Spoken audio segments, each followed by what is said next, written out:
God of War Ragnarok is just the beginning for the series on PlayStation 5. We know that Cory Barlog said that Sony Santa Monica is working on a lot of different things, and this was just after the launch of Ragnarok. And since then we've had many teases for other projects in the franchise, although sure I can see them do a new IP as well, so I will touch on that, but mostly focus on the other God of War projects that seem to be coming. Now this means that the video will contain spoilers for Ragnarok, so come back later if you haven't finished the game yet. A like on the video would of course really help me out. Subscribe for more God of War content like this, and let's go. I think the most obvious project that we're getting is a standalone Atreus adventure. I really like the first moment early on in the game where the camera would suddenly follow Atreus, and I was like, are they really going to do it? And then I stopped for like a few seconds and I was like, okay, let's go. So Eric Williams, during various spoiler casts, noted that the idea was to have 25% of the game with Atreus and 75% with Kratos, which of course ended up being the case for the main story. I thought he played very well, although developers wanted a different melee weapon for Atreus at first. And they kept asking, they're like, give him a sword, give him a club, give him a... I was like, dude, just have him hit him with the bow. I just want him to have the bow. They're like, nobody wants to hit anything with a bow. And I was like, we'll put magic on it, it'll be great. Some people still don't like it, I get it, you know, but I want to give him room to grow. And if you give him all this stuff out of the gate, and then again, it's like, well, where do you go from there? And they still haven't explored that in Ragnarok, so that's something we can probably expect in a standalone title. I already love the twist on the companions with Ingrid, to still have a use for the square button to change things up. And it was awesome to fight alongside Angrboda, who of course used her awesome magical pain moves. And at the end of the game, we see Angrboda give Atreus her marble, and Eric Williams said the following about this during a GameSpot video. They are together in that cause. Like, just because he goes up that way and she goes the other way, and you see her back in Jotunheim at the end, it's like they're doing it together. Like, and they swap the marbles.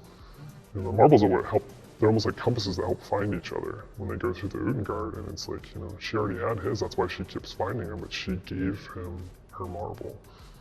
You know, so they're gonna be a thing. If we ever get around to that in the future, we'll see. DLC? I have no idea what the future holds at the studio. That's above my pay grade, but... I find it hard to believe. He must know, but I totally get that he doesn't want to confirm anything yet. And just before this moment, Atreus tells Kratos that there are other giants out there, that he has to find them. He already thinks he knows where to look, but it has to be done alone. Which is of course the perfect setup for a solo game, and there are still many other things that have not been resolved. One of those things is his relationship with Sindri, who is still angry at Atreus at the end of the game, although Eric Williams did hint in an IGN podcast that might change in the future. I don't know, man. Some people have fallouts and don't talk to their brother for 20 years, or their best friend never again over some silly dumb shit. So, you know, we're like, you're not just gonna bounce back, you know. So see what the future holds, but right now they're not on good terms. So I think that even if you did not like playing Atreus, they still want to give you reasons to check this potential game out, and continuing key moments from Ragnarok will of course help with that. Another big question is of course who blew the horn in God of War 2018, with Eric Williams actually pointing in the direction of Cory for this during the Kinda Funny spoiler cast. Who blew the horn? Gotta ask the other guy. God damn it. And well, on Twitter, Cory said that we should keep the faith. One day I will be coherent enough to actually create the moment to answer this. And stick with me, but I think it's kind of similar to the Metal Devil that we now get to fight in the new Horizon Forbidden West DLC. It's something we always wanted in like a main game, but they saved it for the extra content, so more people will check that out. And the same can be applied for the who blew the horn question. If they answer that in a standalone Atreus title, more people who maybe would otherwise not have bought the game because Kratos is probably not playable will now check it out. It also seems that Jormungandr was sent back in time by Thor's hammer during Ragnarok, with Freya, Kratos and Mimir talking about this when exploring Midgard after the ending. It's strange. There are still signs of the world serpent all over the lake. But we saw him disappear at Ragnarok. Could only mean the legend was true all along. That blow from Thor sent Jormungandr straight back in time.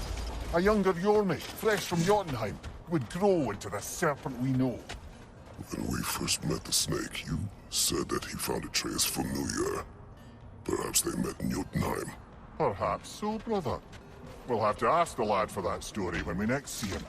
Like, what if instead of a location, Atreus means that he wants to look for Jormungandr to see if he knows where more giants are? Like, it's overall weird that there still seem to be some story threads that need an answer, an ending in the Norse mythology, even though they said that Ragnarok is the final game in the Norse saga. Like, I think they meant mainline titles here, and that this potential Atreus adventure is more like a standalone big DLC, but of course bigger than that. I think comparable to Miles Morales, to tie some loose ends before we really go to the next mythology. And the next mythology seems to be different than we first expected, and we discussed that in our previous video that I will link to in the video description for if you haven't watched it yet. Now, another big thing, and this brings us to the second project I think they're working on, is that we only get to use Atreus' bear powers for one very brief moment during the final mission. Really awesome, did not expect it, but it makes way more sense to include this from a budget standpoint if you were going to use it in future content as well.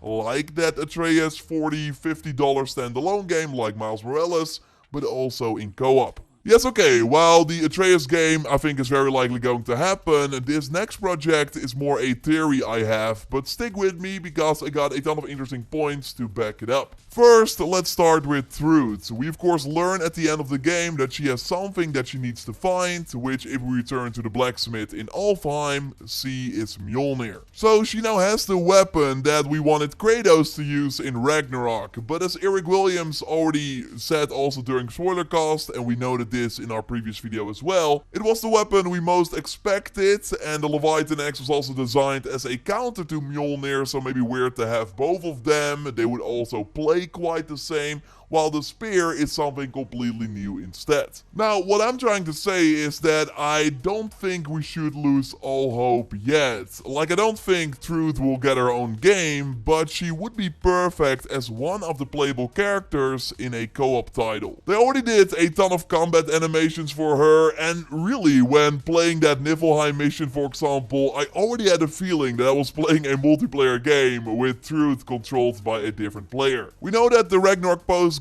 teases where things are going next, and we also have multiple mentions of Truth after she retrieved Mjolnir. We got Skjolder in Midgard asking about her. We tell him that she has her father's hammer, and he says, don't you worry, she's gonna do good with that thing. Also, Lunda agrees. When you decide to talk to her, she says she has a good feeling about the Truth girl, and Freya agrees and then says this. She was apparently quite eager to learn from all the Valkyries. Now that she has Mjolnir, I expect her next stop will be to begin training with Sigrun. I think Brock and Sindri would be happy knowing that hammer's finally with someone worthy to wield it. And a future Valkyrie, no less. Like, it could totally be that she shows up as a Valkyrie in a future title, but we know Sony is very eager to release live service games with more than 10 currently planned for before March 2026. We know that Horizon is getting the multiplayer treatment, with Guerrilla just confirming that a new internal team is developing a separate online project set in Horizon's universe. The Last of Us Factions multiplayer is of course getting spinned into its own standalone thing. Insomniac is hiring for a new multiplayer title, and Ghost of Tsushima of course already had their big co-op experiment with Ghost of Tsushima Legends, which I really think was like the kick-off of this initiative. So I have a really hard time believing that they won't do something similar with their biggest franchise, especially after the focus on companions, making them combat ready. Like, I think Angrboda would be an awesome playable character as well, and the fact that we already had a second playable character next to Kratos. And I think a lot of people would have loved to keep playing Ragnarok if there was more to do after getting the 100%. Like, gameplay is key in a live service game, and God of War got that already nailed down. Also, when playing the different Muspelheim challenges, I just could not help but think that the special objectives they introduced, like throwing the orb in the rift or killing regular enemies before fighting the elites, Things like that just would work very, very well in a co-op game. This would then also let them use all the environments, creatures and enemies that they designed for the Norse saga, something that they will probably leave behind for the next real game that takes place in a different mythology. Again, just my speculation, curious to hear your take. As for Corey, I personally think he's probably doing something else, so not God of War related, while of course still sharing his knowledge and thoughts with the team inside Santa Monica who is working on the franchise. He noted on Twitter that his current thing has been in the works for many years already, probably with a smaller team, which is of course very interesting overall. He always said that he wanted to make a new IP after God of War 2018, something of his own. So it's probably not related to that cancelled Santa Monica project that we saw in the Raising Kratos documentary. I really think they're giving him all the trust so he can hopefully make the next big thing for Santa Monica, although even after Ragnarok I still think most developers at the studio will be busy with God of War content. Eric also noted in an LA Times article after Corey said that they were working on a lot of different things, that if the company dedicates itself full-time to the God of War franchise, that there's no shame in that. And we kind of see that happen with every big Sony first-party studio now, a focus on just one IP and then make a single-player experience, multiplayer, launch it on PC and have a movie and TV show as well. So maybe Santa Monica's only working on God of War, like that would fall in line with the other Sony studios, but again, I do think that Corey is probably figuring out his own thing, and when we hear more about the future of God of War and whatever Corey is doing, I'll of course let you know here. Of course, make sure you are subscribed if you haven't already, a like on the video would really help me out, and check out that video on the next mythology